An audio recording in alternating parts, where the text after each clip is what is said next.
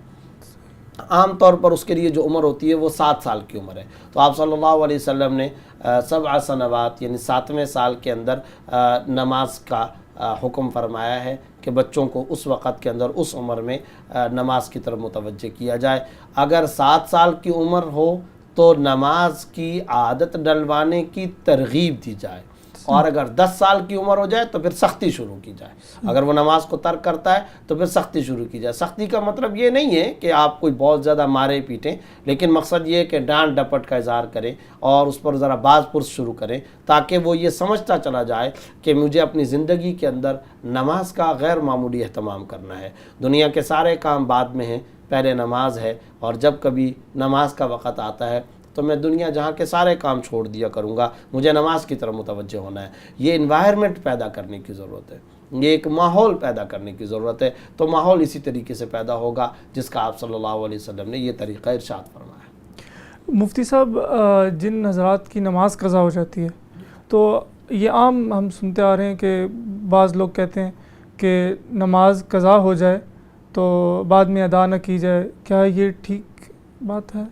دیکھیں، بات یہ ہے کہ اگر نماز کسی کی قضا ہو جائے، پہلی بات تو یہ ہے کہ نماز کو وقت پہ ادا کرنا ضروری ہے، اور اگر وقت پر ادا نہیں کر سکے، نماز قضا ہو گئی، تو یہ بالکل غلط، اگینسٹ شریعت، خلاف اسلام بات مشہور کی گئی ہے بعض حضرات کی طرف سے کہ اس نماز کو ادا کرنا ضروری نہیں ہے۔ واضح طور پر قرآن کریم اور احادیث تجربہ میں یہ احکام موجود ہیں کہ اس نماز کو ادا کرنا ہوگا۔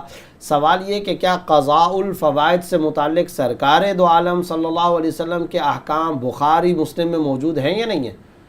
کوئی حدیث کی کتاب ایسی نہیں ہے جس میں نمازوں کی قضاء کے بارے میں مستقل ابواب قائم نہ کیے گئے ہوں، مستقل چیپٹرز قائم نہ کیے گئے ہوں، فصلیں قائم ہیں، قضاء نمازوں کے احکام باقاعدہ احادیث تجربہ کے اندر معروف و مشہور ہیں۔ بخاری کے اندر یہ واضح طور پر روایت موجود ہے، من نام عن صلاۃ او نسیھا فلیصلیھا اذا ذکرھا او کما جاء فی الحدیث، جو نماز سے سو جائے، یعنی کوئی آدمی ایسا ہے سو گیا اور باوجود انتظام کرنے کے اور اٹھائے جانے کی کا کہہ کر اور فکر کرنے کے باوجود نہیں اٹھ سکا، تو اب آپ صلی اللہ علیہ وسلم کیا ارشاد فرما رہے ہیں کہ جب بھی اس کو یاد آئے، بیدار ہو، اٹھے تو وہ نماز ادا کرے۔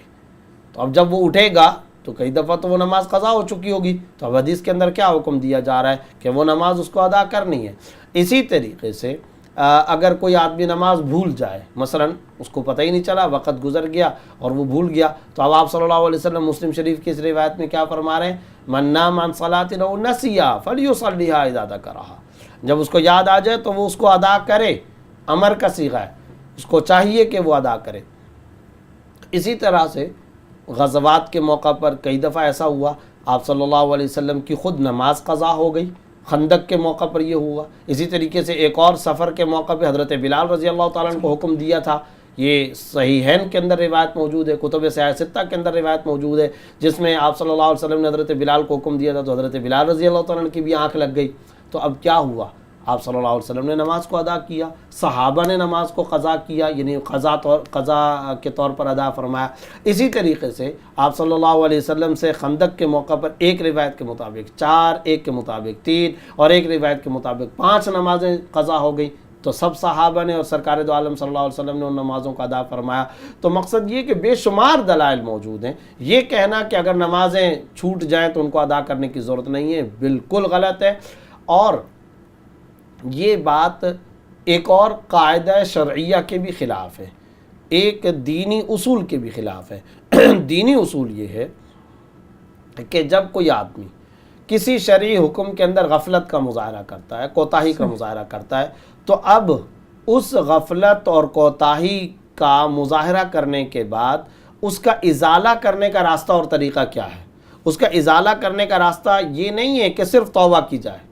اگر وہ کام آپ ادا کر سکتے ہیں تو ایک تو آپ وہ کام ادا کریں گے, وہ کام بجا لائیں گے, وہ شریعت کا حکم پورا کریں گے, اور ساتھ ہی ساتھ بر وقت ادا نہ کرنے کا جو گناہ آپ کے سر پر آ چکا ہے اس گناہ کی اب آپ اللہ رب العزت سے معافی مانگیں گے. مثلا میں اس کی ایک مثال دیتا ہوں. ایک آدمی ہے, جو آدمی کسی سے 1000 روپے غصب کر چکا, میں نے آپ سے 1000 روپے غصب کر لیا, یہ گناہ کا کام کیا, حرام کام کیا, ناجائز کام میں نے کیا, کہ آپ کا حق تھا, میں نے کیوں کھا لیا. اب بتائیے کہ کیا اس گناہ کی معافی اس طرح سے ہو سکتی ہے کہ میں کہوں جی میں توبہ کرتا ہوں, میں استغفار کرتا ہوں, بس میں توبہ کر لوں. ایسا نہیں ہے. توبہ کا لازمی پارٹ یہ ہے, یعنی یہ کمپلسری ہے بات, یہ ضروری ہے, اس کے بغیر کوئی چارہ کار نہیں ہے کہ میں 1000 روپے آپ کو واپس لوٹاؤں, اور وہ جو میں نے آپ کو ذہنی اذیت دی ہے اس کے اوپر میں آپ سے بھی معافی مانگوں اور اللہ رب العزت سے بھی توبہ اور استغفار کا معاملہ کروں. تو گویا کہ جو فعل میں نے کیا ہے اگر اس کا ازالہ ریپلیسمنٹ کر سکتے ہیں تو توبہ کا لازمی تقاضا یہ کہ وہ کام بھی کیا جائے, اور اس کام کو کرنے کے ساتھ ساتھ وہ جو میں نے ایک غلطی کر لی ہے بر وقت ادا نہیں کیا اس کی میں توبہ کروں, اللہ سے معافی مانگوں. تو یہی معاملہ نماز کا ہے کہ اگر میں نے کوئی نماز ادا نہیں کی ہے تو اب یہاں پر توبہ کس طرح سے ہوگی؟ بھائی وہ آپ نے نماز ادا نہیں کی ہے تو اس نماز کو ادا کریں, اور چونکہ آپ نے بر وقت ادا نہیں کی اب جا کر کے ادا کر رہے ہیں, قضا کر رہے ہیں, تو وہ بر وقت جو آپ نے ادا نہیں کی ہے اس کے لیے آپ کو اللہ رب العزت سے استغفار, توبہ اور معافی مانگنی ہوگی.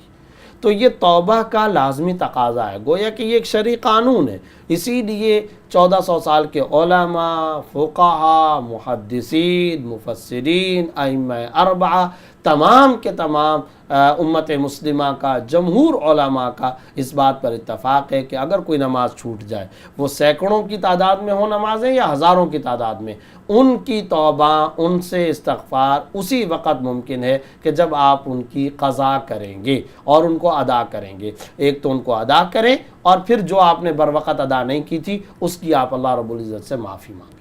مفتی صاحب, قضا نماز ادا کرنے کا طریقہ کیا ہے؟ قضا نماز ادا کرنے کا دیکھیں, اگر تو 2-4 نمازیں ہیں تو وہ تو انسان کو پتہ ہے, لہٰذا اب جب نیت کرے گا تو اس نیت کے اندر وہ یہ اہتمام کر لے اور وہ یہ باقاعدہ ارادہ کر لے کہ میں نے پرسوں کی یا کل کی یا فلاں دن کی جو ظہر کی نماز ادا نہیں کی, اب میں نیت کرتا ہوں کہ میں وہ ظہر کی نماز ادا کر رہا ہوں. اسی طریقے سے کوئی مغرب کی نماز ادا نہیں کی ہے, جس ٹائم کی, جس دن کی, تو اس دن کا ارادہ کر کے, نیت کر کے وہ ادا کرے. لیکن ایک بڑا مسئلہ اس وقت پیدا ہوتا ہے جب کئی سالوں کی نمازیں قضا ہوتی ہیں. تو جب کئی سالوں کی نمازیں قضا ہو گئیں, کئی سالوں کی نمازیں چھوٹ گئیں, تو اس کا طریقہ کار یہ ہے کہ ایک باقاعدہ کاغذ قلم لے کر کے ایک باقاعدہ حساب لگا لے کہ مجھ سے اتنے سالوں کی نمازیں چھوٹ گئیں. یہ عام طور پہ مسئلہ لوگ پوچھتے ہیں, تو ان نمازوں کو ادا کیا جائے. اچھا, اب ان نمازوں کو کیسے ادا کیا جائے گا؟ کئی سارے طریقے ہیں. ایک طریقہ یہ کہ 4 سال کی نمازیں چھوٹ گئی ہیں نا, تو 4 سال تک ہر نماز کے ساتھ ایک اور نماز ادا کی جائے, ظہر کے ساتھ ایک اور ظہر. تو اب دیکھیں 4 سال کے اندر وہ ساری کی ساری نمازیں ادا ہو جائیں گی, اور اگر ہر نماز کے ساتھ 2 نمازیں ادا کر لی جائیں تو پھر 2 سال میں 3 تو پھر اس طرح سے اس کے پیریڈ کم ہوتا چلا جائے گا. تو کوشش کرنی چاہیے کہ جلد سے جلد ادا کریں, اور ادا کرتے وقت نیت یہ کی جائے گی کہ وہ جو پہلی نماز میری چھوٹ گئی تھی اب میں اس کو ادا کرتا ہوں, اس کے بعد جو چھوٹی تھی اس کو ادا کرتا ہوں, اس کے بعد جو چھوٹی تھی اس کو ادا کرتا ہوں. کیونکہ اب ڈیٹ وائز تاریخ, ٹائم اور دن وہ تو اب یاد ہے نہیں. جب یاد نہیں, کیونکہ سالہ سال گزر گئے, تو بس یہ نیت کر لینا بھی کافی ہے کہ وہ جو پہلی نماز تھی, اس کے بعد کی جو نماز, اس کے بعد کی جو نماز, اس کے بعد کی جو نماز, تو میں ان کو ادا کرتا ہوں. اس طریقے سے نیت کرتے ہوئے اپنی پچھلی قضا نمازوں کو ادا کیا. مفتی صاحب, آپ کا بہت بہت شکریہ. اللہ تبارک و تعالی ہمیں نمازوں کا پابند بنائے. اسی کے ساتھ آج کے پروگرام کا وقت ختم ہو جاتا ہے. انشاءاللہ نیکسٹ پروگرام میں ایک نئے موضوع کے ساتھ حاضر ہوں گے. السلام علیکم ورحمۃ اللہ وبرکاتہ.